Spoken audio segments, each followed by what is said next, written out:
Bonjour à tous, soyez bienvenus à notre paroisse invisible.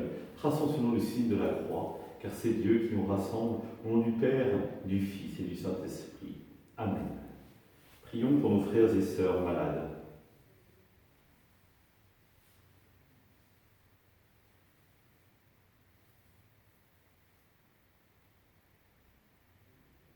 Prions pour les soignants et tous ceux qui œuvrent pour le bien commun.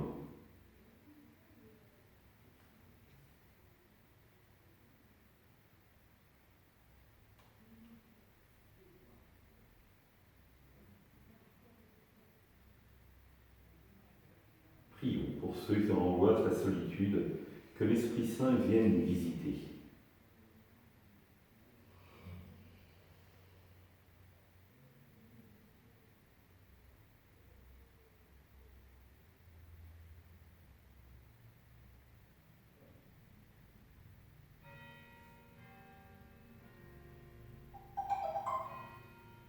Pour manifester notre communion, je vais maintenant allumer cette bougie au cierge pascal.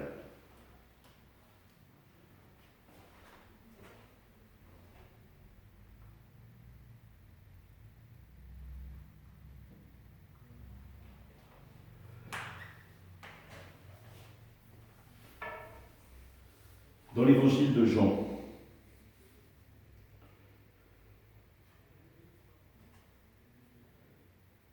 les pharisiens lui dirent alors : « Quel signe vas-tu accomplir pour que nous puissions le voir et te croire ? Quelle œuvre vas-tu faire ? Au désert, nos pères ont mangé la manne, comme dit l'Écriture. Il leur a donné à manger le pain venu du ciel. » Jésus leur répondit : « Amen, amen, je vous le dis. Ce n'est pas Moïse qui vous a donné le pain venu du ciel, c'est mon Père qui vous donne le vrai pain venu du ciel. Car le pain de Dieu, c'est celui qui descend du ciel et qui donne la vie au monde. » Ils lui dirent : « Alors, Seigneur, donne-nous toujours de ce pain-là. » Jésus leur répondit : « Moi, je suis le pain de la vie. Celui qui vient à moi n'aura jamais faim. Celui qui croit en moi n'aura jamais soif. » Acclamons la parole de Dieu. Louange à toi, Seigneur Jésus. Rappelez-vous, nous sommes après la multiplication des pains, le discours qu'on appelle le discours du pain de vie dans l'évangile de Jean. Et encore une fois, les foules interpellent Jésus sur les signes. Les signes n'arrêtent pas de crever les yeux. Pour nous, évidemment, qui avons la solution. Nous savons que le Christ est ressuscité. Mais pour les foules, pour les pharisiens, beaucoup plus compliqué. Pour eux, c'est exactement la même manière. Ils se reportent 1000 ans avant, ils se rappellent Moïse avec la manne. Ah bah oui, à ce moment-là, Dieu avait pourvu au bien de son peuple. Il avait donné la manne. Et toi, qu'es-tu capable de nous donner ? Et ils ne peuvent pas percevoir que le vrai cadeau de Dieu, ils l'ont en face d'eux. C'est Jésus, le pain de vie, celui qui se donne complètement par amour en nourriture pour chacun d'entre nous. C'est lui le pain véritable, celui qui rassasie. Alors, est-ce que nous acceptons, nous aussi, 2000 ans après, en ayant à notre tour la solution, c'est-à-dire en sachant que le Christ est ressuscité, qu'il est vivant, qu'il se donne à nous dans sa parole, dans son Eucharistie, acceptons-nous d'être rassasiés par lui. Dans la tradition de l'Église, dans l'Eucharistie, il y a deux tables. La table de l'Eucharistie, où il y a le pain et le vin, et la deuxième table, c'est la table de la parole. La table de la parole que nous sommes invités à manger.